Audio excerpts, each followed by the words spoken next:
it's funny, like, I remember so many games of like, I have like a replay catalog in here, right? I remember games from like 2015 spring, week 7 game, day 1 against Vitality, playing this champ and fighting on the ramp, right? What builds I had, what runes I had. But this game, I don't even remember half champs in the game. Well, I'm sure you remember the specific moment in this game we're going to talk about. It's hard to forget that one, yeah.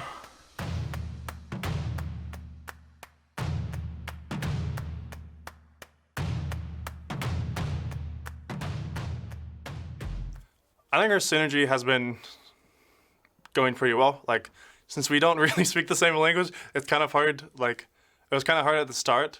I definitely feel like we're, like you said, like mind melding a lot more recently. We talk about, like, the best way to put it is we say, whose game is it? Is it Pyosik's game or is it my game to, like, play around?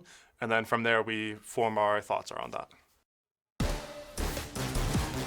Welcome back to the LCS playoffs. It's the lower bracket in summer 2023, and Team Liquid are one game away from knocking EG out for the rest of the year. APA getting almost savage in the pregame chat. He goes, "No Armeo? What are you guys gonna do on your vacation?" Dude wins 2 games, and he's just like firing off. He actually tweeted yesterday too as well, like, man, crazy ED's not going to Worlds.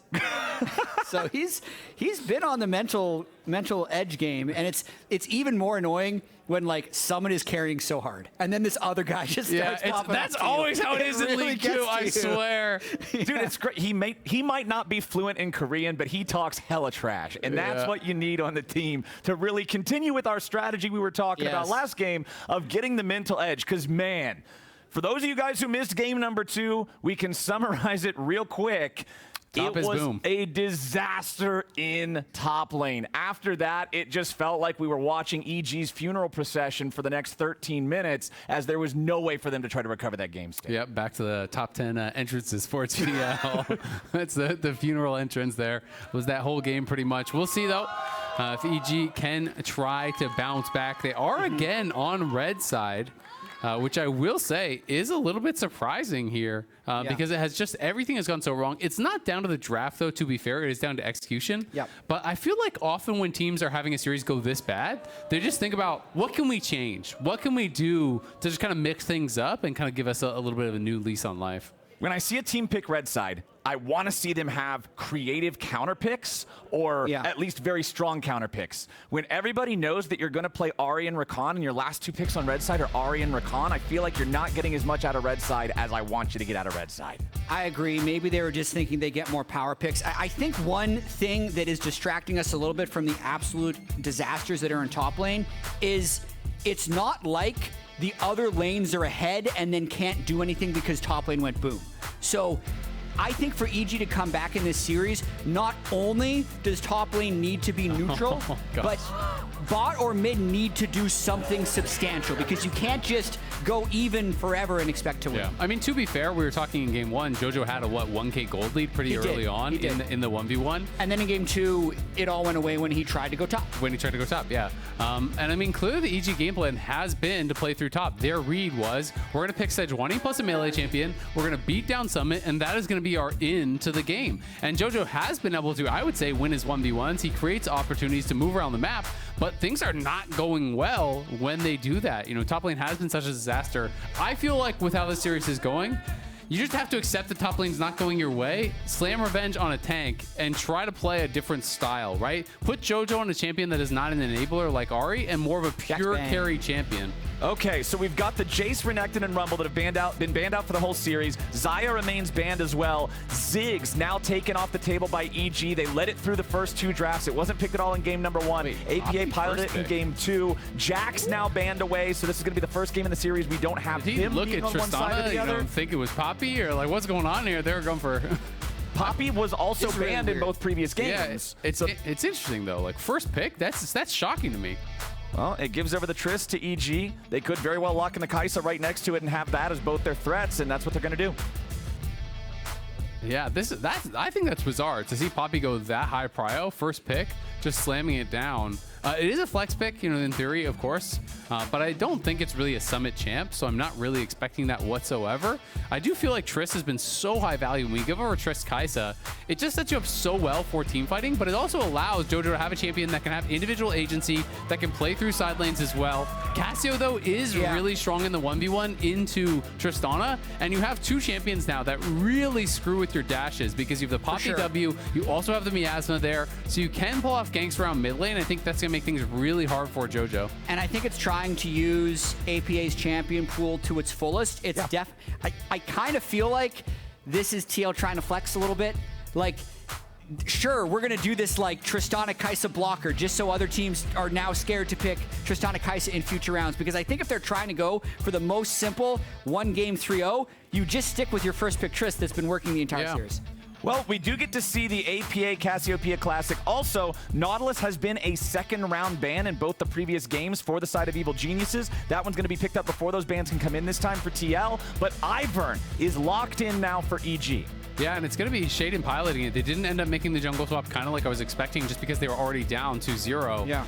It is worth mentioning that Pyosik has played that Nautilus jungle. He's had 2 plays on it. It could be Core playing, it could be him playing it, could be Summit playing Poppy top. So there is some chance of flexing. But as I said, because of the nature of the player, I don't expect Summit to be on Poppy. Yeah. He just isn't usually a tank guy. I agree. I also just think because of how strong the Poppy is at ganking the Tristana in the mid lane, that you're unlikely to see it in the top lane. All right, Ophelio's banned out by EG, looking to whittle down that 80 carry pool a little bit more since they've already got their marksman locked in. TL still left to pick theirs. Let's see what TL wants to focus on here. They already know the carries. They already know the jungler. Is it the top pool? No, looking at supports instead, banning the Rakan away from Eyla.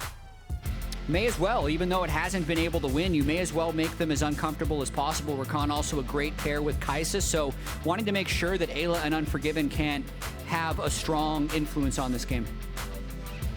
Yeah, I'd also say EG is sorely lacking in hard engage, right? You went for Ivern. You know, is it going to be a tank top for Revenge to kind of circumvent that or try to, you know, fix that problem? It could be, but Rel is still available, so Kai'Sa Rel is still an option, but Nautilus taken off the table, Rakan taken off the table. Those are 2 really common pairings with Kai'Sa down in the bot lane to give you that guaranteed hard engage to try to set up those fights.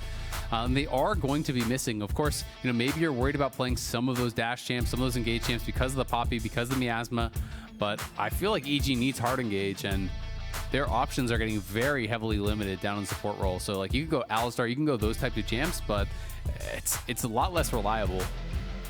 I feel like you gotta have Revenge on some kind of engage, some kind of tank. No, there's no way. I don't think. Don't get baited, Jatt. I think Leona makes sense. Elimination game, man. I'm ready for anything. Well, we're gonna get the Leona, so there is some of that hard engage you're talking about them needing. Yeah, I think that makes sense. It's also, you know, you can look for that long range engage with the solar flare, throw it in the back line, try to target someone like the Cassio, lock them down, burst them down. That will be the goal, absolutely. We'll see where Yeon wants to go, though, as some of the kind of most common ADs have already been banned out. He could play a Varus game himself. He could play an Ashe game. I think Ashe would be pretty solid here. I doubt it would be the Vayne unless you really want to flex. I just don't think that really makes sense. Ezreal also a very defensive option, so you have a lot of damage here already with the Cassio, and likely going to have a pretty high damage pick for Summit in top lane, so I think Ezreal makes sense. Yeah, it's super interesting. I'd say a couple years ago, Kai'Sa was seen as almost the de facto answer or counter pick to Ezreal, but this is probably the 3rd or 4th time this playoffs I've seen Ezreal intentionally picked into the Kai'Sa. I feel like it's just the curve of Kai'Sa's power now is weaker in the mid game, and that's where Ezreal actually has a chance to get ahead of the Kai'Sa, so it's flipped, I believe, in terms of what you pick into what. Well, K'Sante will be the play again here for Summit. They'll blind pick that. We'll see what Revenge wants to play into it. The Jax from last time has already been banned out earlier in the draft. There's Captainflowers, There's 4,700. Pasta again, 4,700. That's all I need to see. It's burning my brain. All right, the traditional K'Sante counter pick in the Gwen locked in for Revenge here. All right, well, they do have pretty good mixed damage. Obviously, you have physical damage from the Tristana. You have AP from Revenge, as well as Unforgiven. You have a strong team fight. And you have a champion here who does have a winning 1v1 against Summit. Pyosik will struggle to really answer if it's not early on in the game. If Gwen gets an item or two, it's going to be difficult to actually answer in that side lane. And it's also a champion that could theoretically give some problems here to Cassio. It can be difficult to actually land that Petrifying Gaze with the W, with that Shroud up for Gwen. It can cause some issues. It's I think, a really good pick into what TL has. It's just a matter of how the top lane has been performing this series, because if the Gwen falls behind, it's going to have literally no impact in the game. We were actually expecting them to put revenge on some type of tank. Let's have the game be more about JoJo and Unforgiven. But with the Gwen pick, saving his pick until 5th, picking red side once again, they're still kind of all in on Revenge's ability to succeed, and we're going to have to see how it works out. Yeah, I mean, at the end of the day, EG's drafts have not been the issue. It's been execution, right? You know, they have to execute here.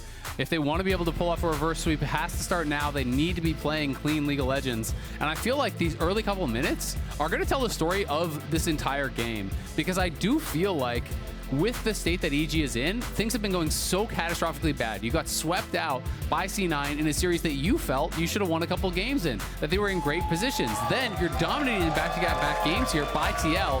This is a team that thought they could win the whole LCS, and they're about to get 6-0'd out of playoffs. So if you don't have a good start, I feel like it's going to be a total collapse. Well, here we go. Either EG steps up now and gets it together, or their 2023 season will end with this game. Team Liquid grouped up on the backside of the red buff here, just in case there's any kind of level 1 attempt. Sometimes that's the play that teams go for when their back's up against the wall and they need to find some sort of creative way to switch it up. And with Ivern, a lot of teams will just walk in with Ivern and use that Q to check brushes to try to find a pick. And if you do that with a 5-stack brush, you are going to get killed. So they were expecting some sort of a level 1 TL full stacks, expecting that invade because of the Ivern. Of course, it is not coming, so not a big deal either way. We'll see what Sheiden can get done on this Ivern. Definitely a really strong pick, especially alongside these double AD carries. You have some pretty good peel. You have that protection. Yeah, easy to go for items like the Ardent Sensor too. We know how support items are so cheap compared to traditional like tanky or damage counterparts. So double AD carry with Ardent Sensor, something like that, can give you a lot of value, a lot of mileage. Yeah, and just to give some context on how dominant this series has been so far, if TL wins this game in under 27 minutes and 12 seconds, it becomes the fastest best of 5 in LCS history. That's crazy. Holy cow. Yeah, it has been an absolute stomp thus far, right? So EG needs to get their footing. They do spot that. And I actually think this is smart for Pyosik, just looking for a little bit of an aggressive play through mid. He doesn't waste a lot of time there. He is, of course, spotted. And he's going to go for an invade on the enemy Raptors. So if APA can push, he could just go Raptors, 2 Raptors. If there was any sort of a, kind of mispositioning from JoJo, maybe you can punish. But at the end of the day, he's going to be able to steal those Raptors away that were channeled on early by the Ivern. So Sheiden's going to try to answer by going over to the enemy red. He can smite steal that and then try to go back up to his blue quadrant and take those away. But it really sucks when these camps that you've channeled on get invaded on and taken away. So Pyosik having an early aggressive answer, and he can do this because top lane has such presence in that lane. You can look up towards top side. True. It is Summit who has Revenge all the way locked under his lane, so it's not like Sheiden can really contest this. Yeah, tough stuff for Sheiden to have to deal with early on, but hey, you love seeing that coordination from Team Liquid, recognizing the advantages of the solo lanes here. Flash into the charge. There's the follow-up damage from APA, but it's not quite enough. JoJo can still flash away and survive, but that's going to force him to reset immediately. Yeah, that is pretty rough there. Pyosik just comes in from behind, commits the flash, so it has to be a traded flash there from JoJo. And again, this is a very difficult 1v1 for Tristana. You can't actually look for these aggressive plays, because if you leap forward with the rocket jump, he just drops miasma on you and just starts trading, and you're going to get smoked in a lot of those trades. You can also just fish with Qs. If you ever connect, you're going to win those trades. They're on bot. They want to go after Core and Yeon. As Sheiden approaches from behind, there's the root caller. Yeon blocks it because he can cleanse it, and that guarantees that both Team Liquid players can get away. They easily walk out of that one at the cost of Core's flash and Yeon's cleanse. That's actually so sick by Yeon to E and instantly cleanse the root caller, because that was the one window Sheiden had to kind of get back in this game. Now Pyosik going top for Revenge. Revenge could be in some serious trouble here. Pyosik coming around. The Atofo strikes connect. Snip, snip. Ain't gonna do it. Summit claps him. First blood, Team Liquid. It happens again. Revenge with the counter pick gets first blooded on the top side. Pyosik has been so active going through mid, forcing the flash there, getting up to top side, invading that jungle, now getting up towards that top lane, getting the flash off Revenge and killing him. TL feeling great about their start in this one. And I think that's one of the reasons why Yeon and Core avoiding that gank was so crucial as they go for another fight. Yeah, they're ready for the 2v2 now. Yeon getting stunned up with a shield. Daybreak, Unforgiven with the flash. Void Seeker gets the damage. EG's on the board. That could be the thing that keeps EG in this series, because as disastrous as top lane has been, if they can get the Kai'Sa going, it's huge. Getting that kill is the first action they've had bottom lane all series. Well, and look at the Ezreal, already 10 CS down, so if they can actually crash that wave, Core was trying to hold it, so I'm not sure. I want to see bot lane. I don't really care too much about the mid lane right now, because I want to see if they were able to actually crash that wave, but looks like they were not fully able to. It is enough, so it is going to bounce. So the wave will end up being good here for AG. Yeon will be able to pick up a couple CS, but that is massive. It's going to be a really big advantage there for the Kai'Sa, who completes the Noon Quiver off of that kill. Really well played. Looked like a W flash from Unforgiven there, as there was 4 plasma stacks. Eyla got back in with that ignite on him, and there was no cleanse for Yeon because of that earlier play. So a massive boost of momentum there for EG. Now they're going to look for APA with Hex Flash over the wall. Ayla's ready to try to make another one, but APA fast on the flash to get himself out of there. Yes. Important to note that his flash is now pretty much exactly at the halfway point of Jojo's flash. So here in a couple of minutes, once Jojo's got one back, they might try to be able to make another move here onto the Cassiopeia, as Pyosik still only level 3 on this Poppy from the amount of time he spent bouncing back and forth covering lanes. And I think that's fine. I mean, he is down 2 camps, you know, about that to Sheiden, but at the end of the day, I don't think it really matters, because he's created a lot of action here. You know, forced the flash mid lane, got the first blood for his top laner top lane. Yes, he is behind, but look at the CS top lane. Which would you rather have? You know, the Gwen be behind or the Poppy be behind? And I think if you're TL, you're going to be really happy about the action that he's created. He's had to give up some of his own economy to make that happen, but well worth it. And he's given APA such a good spot in this mid lane. It's the Cassio pick to try and shut down all the mobility of EG along with the Poppy. The Soul Lanes are in really good positions. It's really just that Kai'Sa they have to watch out for. And again, Pyosik just kind of giving up his own experience to allow Summit some safety in crashing this wave. Yep, Shaiden's hanging around nearby because he knows that they want to try to turbo tilt Revenge all the way out of this game. Sheiden flashing back towards the turret to try to keep himself alive. Summit still got level 6. He goes for the all-out, but he didn't get the angle that he wanted. He was hoping it would be close enough to take him to the terrain. Now Jojo's coming up. Revenge is low, but he's got the shield. Summit and Pyosik still walking away. Jojo's not going to make it to the fight in time. Importantly, though, the turret was still firing on the minions as Revenge and Sheiden were chasing after Summit, so I do believe he was missed. Revenge is going in for the needlework, but Summit's flash gets him away. Yeah, going to be able to survive. Back to bot side, though. A little bit of a trade there. Ayla taking the worst of it. But this is something, a mistake that I feel like EG has made a couple times in their last series against C9. I recall a very similar situation where Shaiden's trying to bait the dive and is waiting so long that they actually end up getting punished. Nice hook interrupting the Zenith blade. Beautifully done, and now Eyla gets punished. Jojo got a kill on APA back in the mid lane at the same time, but Team Liquid gets the 2v2 outplay thanks to an awesomely timed dredge line from Core there. And Core's been on point with that all game long. On the earlier gank, he interrupted the Zenith blade with his own hook as well. Beautifully timed by him, but Jojo getting the solo kill here onto APA. That is massive. They need this kind of a game here from Jojo. Let's see how it happens. Yeah, I mean, APA lands the Q, which makes him want to go all in, but the ult for ult by Jojo was so well timed. I do have to just commend CoreJJ for this hook interaction against Leona, though. He will actually just go practice that exact interaction to make sure he has the timing right so he can win both sides of these Leona versus Nautilus matchups. There's a similar interaction with the Leona stun as Nautilus Qs in to prevent the Nautilus from being able to auto-attack as well, that he just grinds so that he's very polished in both sides of the Nautilus versus Leona matchup. I love that, man. CoreJJ is such a student of the game, making sure that he's always maximizing everything that he can in terms of these matchups and this knowledge to just try to create these edges. It's a 2-2 game, but it's a 600 gold lead for Team Liquid. A big part of that is going to be your top lane once again. Summit not only having the kill advantage, but also plus 21 there on the CS. The biggest farm difference in the game is mid and bot are both only about 3 apart. Not even 2 full camps difference in the jungle. Pyosik and Core trying to secure this Scuttle Crab here. Pyosik has to flash away. The Scuttle Crab is secured. The enemy flash is down. EG is going to be happy with that one. Yeah, and you can see on the bot side, Yeon getting pushed out in that 1v1. Unforgiven went aggressive with his ulti there. You know, that is, you were talking about it, Jatt, how this matchup used to be considered a really tough one for Ezreal. It's because in these 1v1s, Kai'Sa can go aggressive, does not get the kill, does not get a summoner, but does push him back.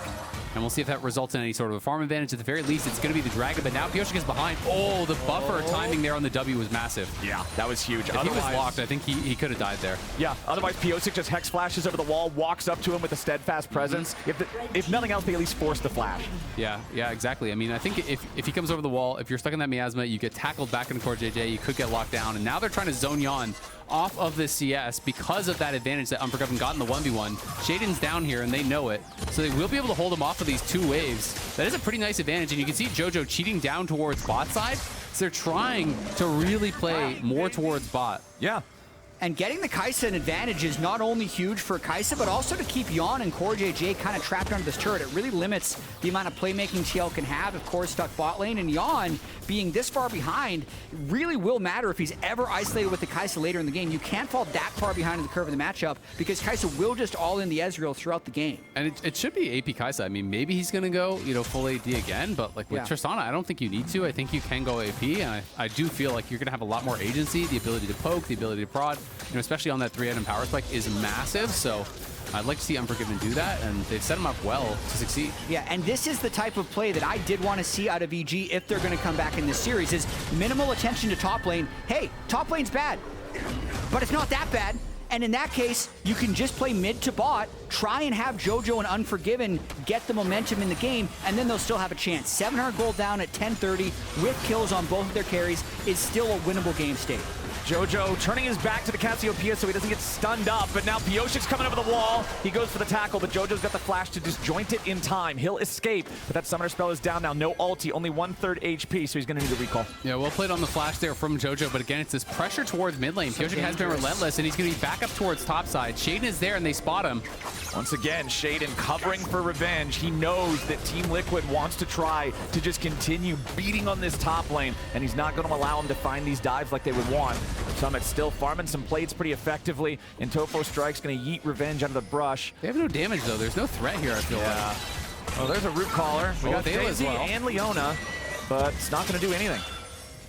Yeah, that is rough. I mean, you're investing your support roam and your ultimate here on Ivern to try to get a little bit of pressure, but they have no damage. And now the flash committed.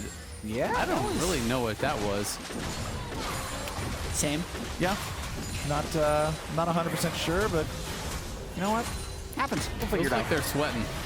Pyosik has a little bit of time left on the Herald. If the spectator is accurate, sometimes it gets a little goofy with the Herald timer, but that Herald does look like it's going to expire soon, so I would expect Team Liquid to try to just drop it.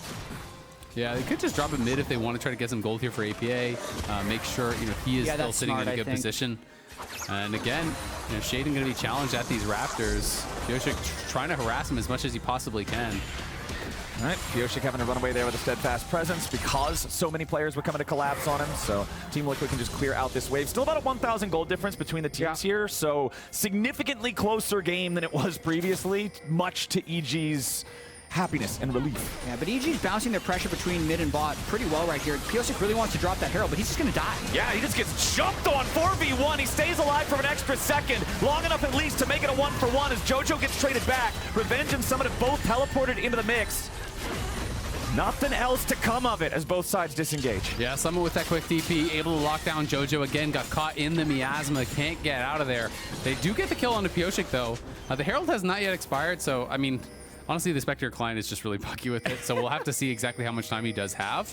But here it is one more time. Pyosik just kind of walking through mid, disrespecting the play a little bit. Yeah. Maybe didn't realize that Unforgiven had actually roamed up. He should have known, though, because they had a ward down in the river. You could actually see in the replay on the minimap. So should have known that he was there. Comes in with the killer instinct, is the additional damage they need to be able to finish him off.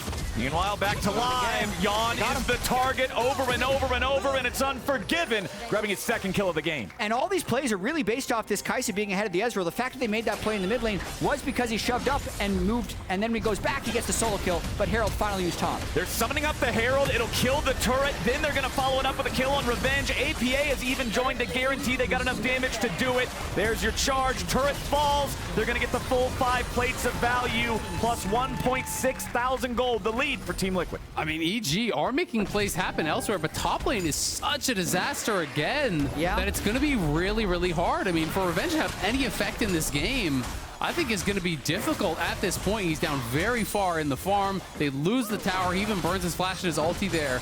to clear out the wave, but it doesn't matter because the Herald is still there. So, you know, I don't know what Revenge is going to be able to accomplish in this spot. You know, if someone just goes for its Force of Nature second, you're not threatening this guy until like 3 or 4 items, and that's going to be probably after the game ends. Yeah, I completely agree. Summon's a big problem, but it's a matter of if that lead can transition to now others. hold on. Jojo's in some serious danger up here as Pyosik found a good angle on him, but not quite good enough to get the entire wall bang, so APA could not secure the kill.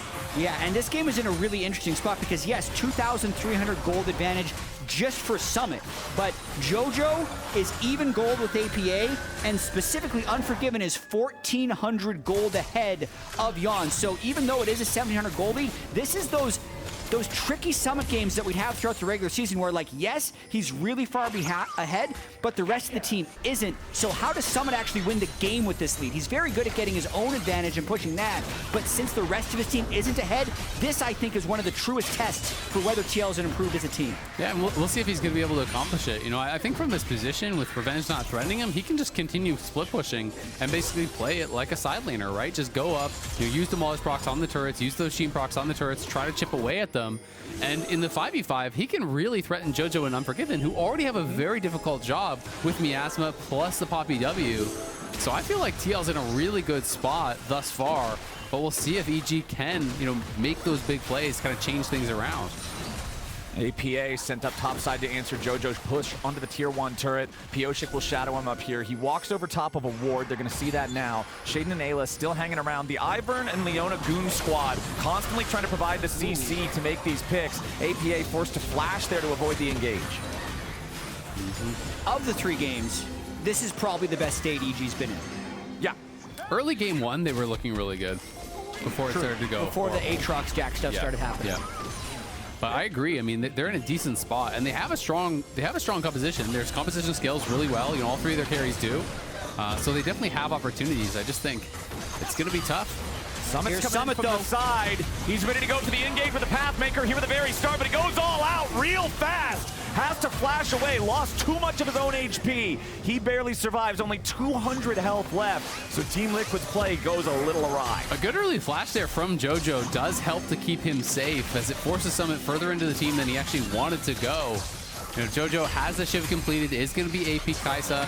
You know, Nasher's likely coming up next here, but they're going to TP in towards mid. Looks like they want to make a play towards Herald. They get pushed through mid. They can shove up here. Jojo's trying to get that top lane shoved out, but I don't really think there's going to be any sort of a challenge here around that Herald. With Jojo having no flash, it would be really tough, and Revenge is just not going to be able to contribute really much of anything. Rift Herald started up by TL. Jojo's still hanging around. He's on top of his own control ward, so he knows they don't see him. Nobody else is in the neighborhood except for Sheiden. I think he wants to kill APA. If APA goes for another wave, he would try for a fast play, but Core moved up, and it scared him off from going for it, so he's just going to clear the wave instead. I think EG might end up having a lot of opportunities here. The double static shift they have on Tristana and Kai'Sa allows them to really push these waves frequently and bounce back and forth between lanes. Plus, Kai'Sa just completed the Nashor's Tooth. That's the 2 fully completed items to just the Trinity Force on the Ezreal. Yeon significantly behind in this marksman matchup, still stacking towards having that tier all the way done. Pyosik guarantees the secure in his own blue buff that Eyla had an attempt there to try to steal away. As the recall from Sheiden, I don't think that ward is actually in the brush. No, it's outside it. It's just outside it, I think. It's a little bit tough to tell, to be honest, but yeah. So what's the recipe for success here for EG to translate this into a win and keep their season alive? I mean, I think they have to keep making plays with their 4 members and just buy time for Revenge to farm and become somewhat relevant. I think if I'm Revenge, you're so far behind, I don't think you go for a Nashor's or side lane build. I think you just go Zhonya's second and try to be relevant in the 5v5. Yeah. Try to force back the carries to buy space for Jojo and Unforgiven, because to me, that is the key for EG. If Jojo and Unforgiven have space, they can carry a 5v5. But on the other side, if Summit and Pyosik get on top of them, if Miasma's dropped on top of them, they're just going to die like this. And there it is. Pyosik tackles him right back into more of that poison spit, and that's another kill going the way of Team Liquid. Up 2,000 gold now, but in the meantime, Evil Geniuses secured the Drake, so they've got a 2-0 lead on those. And that's the kind of stuff I think that can't happen if EG wants to win, because they need to find ways to just keep Trist and Kai'Sa together. That way, if even Summit walks in, the DPS of those two can just get so high that they can just kill whoever's in front of them. I think, for me, Revenge just needs to survive side lanes. That's kind of it. Like, just don't let them win the game through killing you, and then allow Jojo and Unforgiven to do as much damage as possible in fights. Sheiden had a little bit of a concern there that Revenge might get dosed, so he walks down to shadow him, but nothing ends up happening. Oh, they're TPing, they're trying to make a play. We've got EG Jojo trying to collapse on these guys. Ayla goes in, but now they're going to try to focus him instead. APA under a lot of pressure. He's going to get cut to pieces. Unforgiven finds the first kill as Pyosik has to flash away. Yeon does not do enough damage to get a whole lot back. They'll at least get Daisy, but nothing else. Summit's not involved in the fight. He didn't have a TP to be able to join up himself, so now he's got to hoof it up through the river. I mean, EG's trying to make a play, but at the end of the day, they got the tier 1 mid, they got the tier 1 bot that they TP'd away from, and they got a charge on the tier 2 as well, so almost took that down. So EG needs more. They're pushing. They're going to get the tier 1 turret here. The man advantage, the health advantage is enough to hard force that one, but it's still a plus 2,000 gold lead for Team Liquid as EG takes their recalls. That was a really good play by EG. Even though they were giving up turrets, they found access to APA, and I think if they can continue to do that, keep his flash on cooldown, they're going to have a much stronger chance in this game. It's just, look at the approach from Unforgiven as well. Being able to just kind of fly in the sides of fights when he wants to. The more 5v4s they could make happen without Summit being there, like those are free fights if they're able to get those.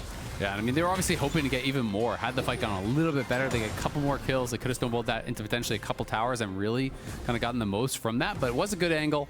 I have to say, Jojo is so good with his buffers on the rocket jump there. You know, buffered perfectly on CoreJJ's ult to actually just be able to jump straight out of that stun. And now Jojo jumping forward, has the Ivern shields, just trying to poke and prod here with that static shiv. You can see that up on the top side, Pyosik is just lying in wait around APA. Yeah. He's saying whoever comes to actually try to answer APA in the side lane, they can pick off because there's so much movement denial between the Steadfast Presence and the Miasma. Yep. Root Caller over the wall just aggro's Baron to make him mad at Pyosik, do a little bit of poke through the objective itself. This CoreJJ doesn't want to walk too far forward with this warding. They still don't exactly know where EG is, but if Core just face checks something, could be an easy pick. Revenge coming over the wall here to back up Jojo as Pyosik's steadfast presence gives him enough speed to not be caught out by the Root Caller. EG defending their jungle well. They don't want to allow Team Liquid to control more of this map. It's also worth noting it's going to be Rage Blade here for Unforgiven, which we haven't been seeing much of at all, but there are 3 frontliners here on the TL side. And so I think his read is, I can't actually dive into the backline against Poppy, against Cassio. I'm mostly just going to be hitting frontline, so he is going for this max DPS build here. As EG pushing up on top side, they need that wave to get in for Jojo to get there. Yep, Jojo's walking up, but he had to back up for a step because he was tanking the turret aggro. Now he's ready to hop forward. Pyosik's your target. The bomb's on his head, and Pyosik's dead. Easy go Baron. There for EG as the enemy jungler's down, and Baron is the call. Summit is still in the bottom lane. He's got his teleport. Their Baron damage is so fast that they're forcing this, but Summit is very strong. Summit's coming in. Team Liquid in a 4v5. Baron at about 4,000 HP. Nautilus engaged. Summit's ready to go in as Jojo has to hop back out. Ayla's the target here for the start. Revenge trying to use the mid. A massive ulti from APA. Stuns multiple targets. EG's on the run. They got the shutdown back on the Summit. But what are they going to do now? APA cut down by Revenge. Yeon, he's too weak. And Team Liquid are aced. EG come up with their first huge play of the game. They will be pushed off the Baron. They're too old for that.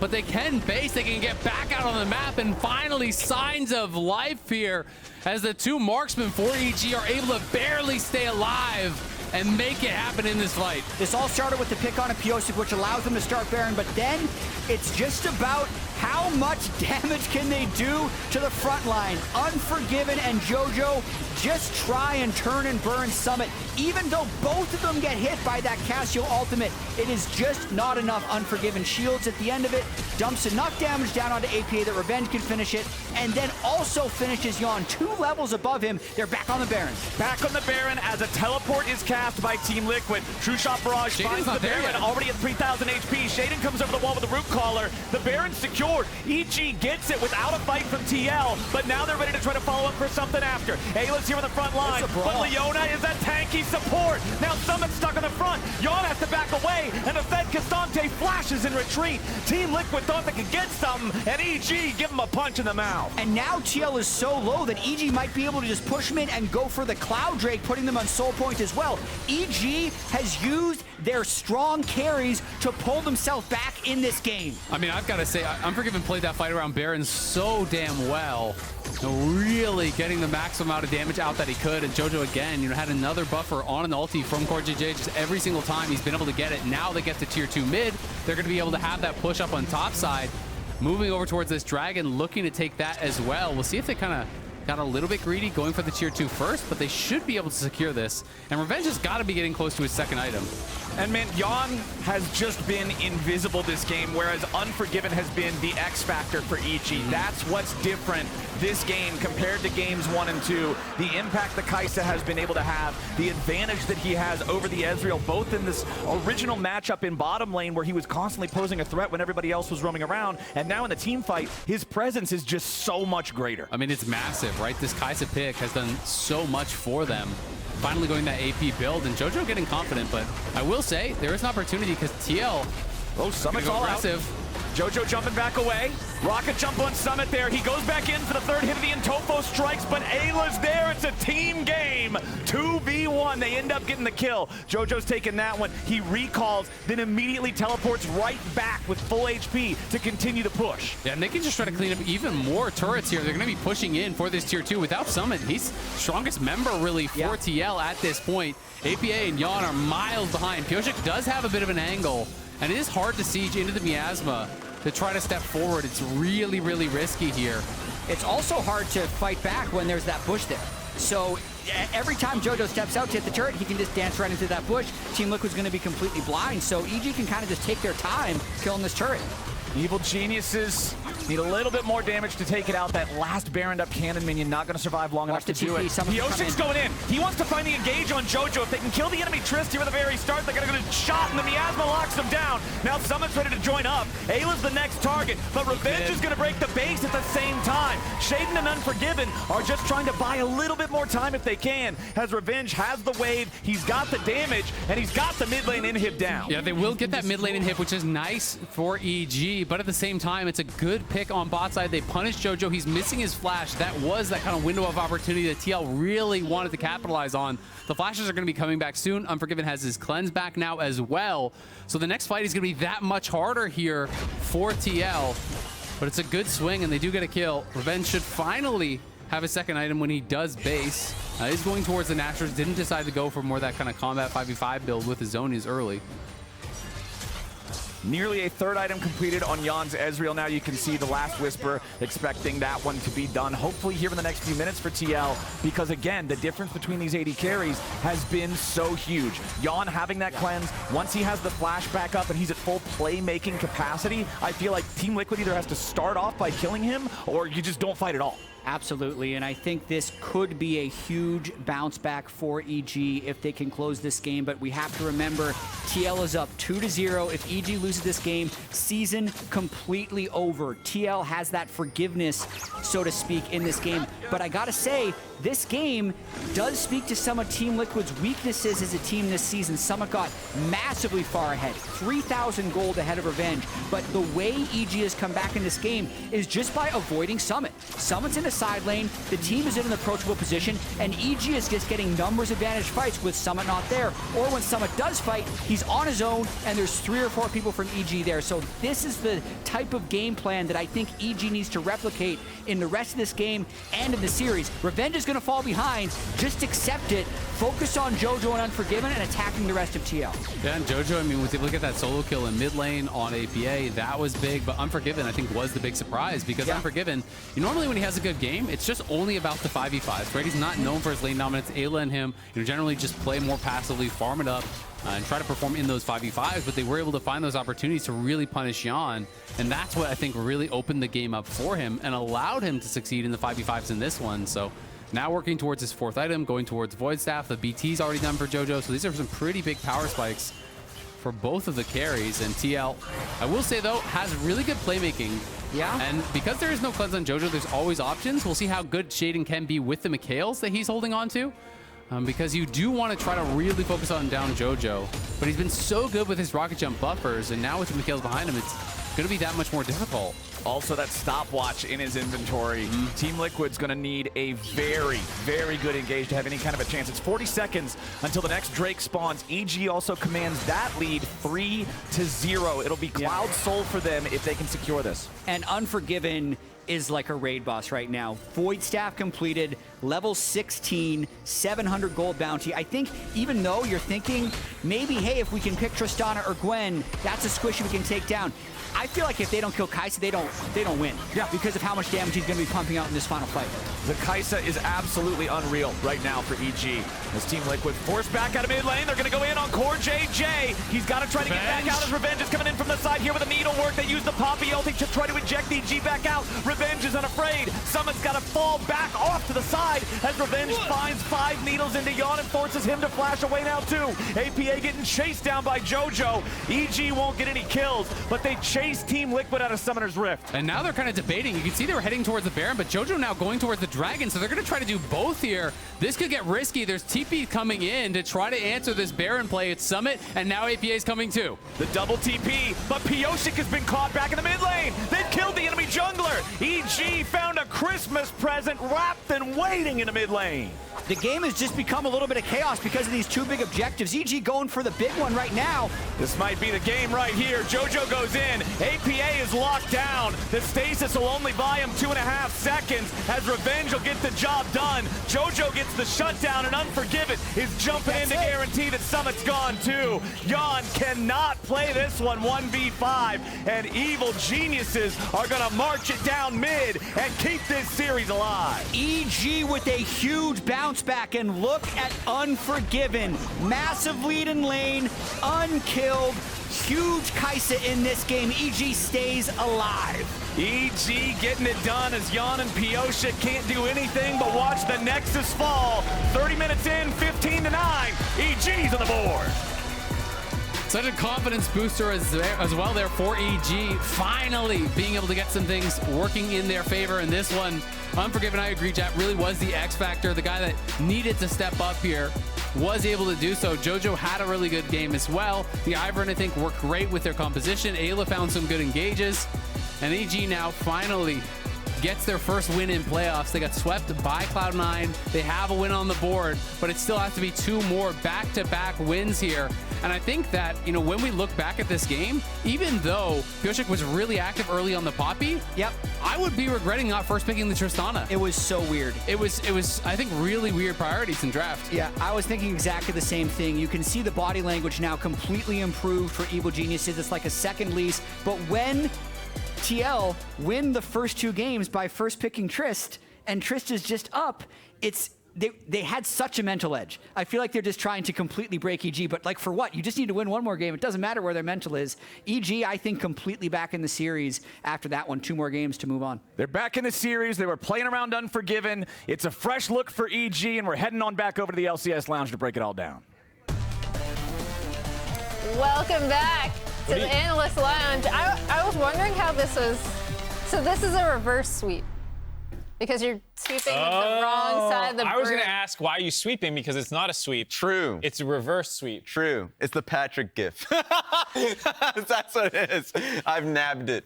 Oh my god. Oh my god. Thankfully, EG has arrived. They've arrived to the building, and we have a series now. They got Tristana Kai'Sa. Yeah, it's a good draft.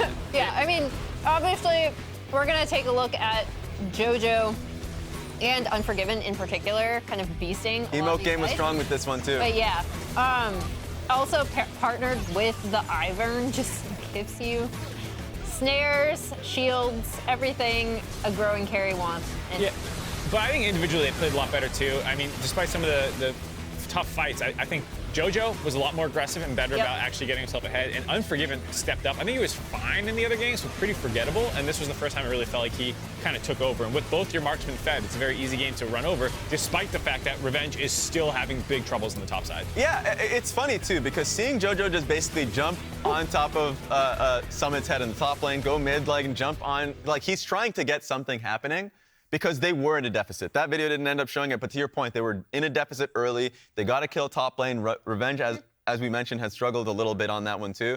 And so the fact that that was happening, but they are still playing for literally anything, and it was just that one pick that allowed them to finally get a Baron and then start the train going. So it was nice to see a lot of teams in that situation would play worse, and it felt like they were playing better. Yeah, and as we take a look at the final fight, the other thing I do want to point out is that even though he did get set behind early, Revenge's Gwen actually does end up doing a lot of damage. He was also able to split push when they set up to try to kind of siege the base. So I do like this pivot in draft, again, to the Trist, Ivern, a combination that we know is super strong, the Kai'Sa for Unforgiven. And then even if things don't go their way topside, Revenge is still actually able to contribute in a lot of these fights. Yeah, I think being a little bit behind, was still able to perform well. And yes, you're right, within the team fights, but also when he was on side, being able to rotate and find flanks, I think he did well. You guys are so optimistic, man. I'm looking at this and I'm like, your bot and mid were crushing. Your bot was a disaster. And to be fair, Pyosik was living up there, and that's clearly where they were trying to target. But this is the first time that they ignored Revenge in their game plan aside for that, and it worked out way better. So I think, yeah, give Revenge whatever he wants to soft lose on, but it does come down to people like Unforgiven stepping up and having a much better performance. Yeah, my point is more that hard targeting top did not work. So just put him on something that he's comfortable on, even if he loses top. He should be able to contribute to team fights later, depending on the champion. Unforgiven, this started with an actual 2v2 kill in the bot lane, which I think ended up being a massive difference maker. Obviously, we know how strong Kai'Sa is right now, but I did like how much stronger Unforgiven looked in this game. That combined with, I think Eyla had a better game too. The flash Q ignite to set that up for then Unforgiven to follow up on was a good showing out of them, because we didn't cover it in highlights so much, but they were generally getting pushed in through the first couple levels in lane phase and were falling behind most of the games. Yeah, it's good to see, and I think it's important to focus that this was his stats for game 3. The last 2 games, I think Yeon had been performing really well regardless of that. So now for Evil Geniuses, breath of fresh air. You can play towards the bot side of the map if we're seeing Unforgiven perform like this, and it gives them a different angle. So I'm interested to see what the adaptations are from Evil Geniuses. Now, you've seen, JoJo is able to perform on the Tristana pick. Maybe they can prioritize that a little bit more if Team Liquid will let them. And then playing towards bot lane. That has actually worked quite well throughout the regular season. Yeah, I think Trist now becomes a super pivotal pick, which we've seen from other series in both LPL and LCK in terms of just how strong and how much pressure she puts on in the mid lane. The other thing I do want to talk about is obviously APA, right? Because him not getting the Trist, the Ziggs ban in first rotation on red side, and then the Cassio, something that we know he's good at, but also a champion that, unlike the other two, doesn't necessarily allow for him to help take over the game. That's why I'm so curious about side select, because Ichu's been slamming red side. Yep. I still don't know if I love it, because they could have just taken the Tristana first here, or the Kai'Sa or anything, and they kind of let both those through. And that's like a lot of power picks to give over that I don't think they really got anything too great in return. K'Sante, you can usually get K'Sante whenever. So I think if they go back to blue side, I think TL will adapt, and they will have side select here. So I expect Team Liquid to stay same side. I don't know if you guys think they should do something else. I think Team Liquid should try and take the same side. I agree with you. The counter picks from Evil Geniuses are just not working out. And so that would make sense for me. The only thing I would say is if you're taking red side as Evil Geniuses, then at least you can take your bot lane, the preferential bot lane on 1-2. And Rakan has such a high win rate right now in playoffs that it's probably better to be able to nab Rakan in 1-2 from red side. That's my take on that one. Blue side, Team Liquid. We're staying, sticking with it. I mean, from the EG side, I can, even if I disagree with their draft strategy, I can see them also looking at the games and being like, this is an execution error and not necessarily a draft error. Yeah. But I do agree. I think, again, putting pressure on that Trist, whether you're going to give up the Kai'Sa, if they're going to stick with the red side Ziggs ban, the ball is still kind of in TL's court here. There are some animated discussions about draft or play going on in the EG room. They don't look tilted, but they definitely have opinions. They're going through a lot. Yeah, a lot to talk about, short amount of time. Yeah, exactly. And they don't have much more time. We are headed to break, and game 4 is on the other side. TL is still at match point 2-1.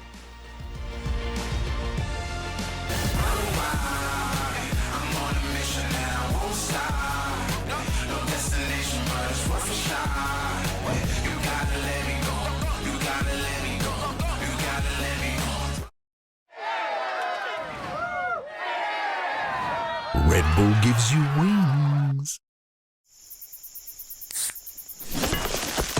Red Bull gives you wings. Oh, yeah. Bringing in a new roommate to save money, is that the plan? Well, we gotta find some way to save, so say hi to Gwen from work. Hey, that's my mom. Yeah, I think I have a much better plan. We switched to my plan from Verizon for just $25 per line. And that price is guaranteed for 3 years. All on the network we can count on. It's a good plan. It is a good plan. Glenn, looks like we're not gonna be needing you, so I'll see you at work. Oh, later, Mom. Save big with my plan, starting at just $25 when you bring your own phones. Guaranteed for 3 years. It's your Verizon.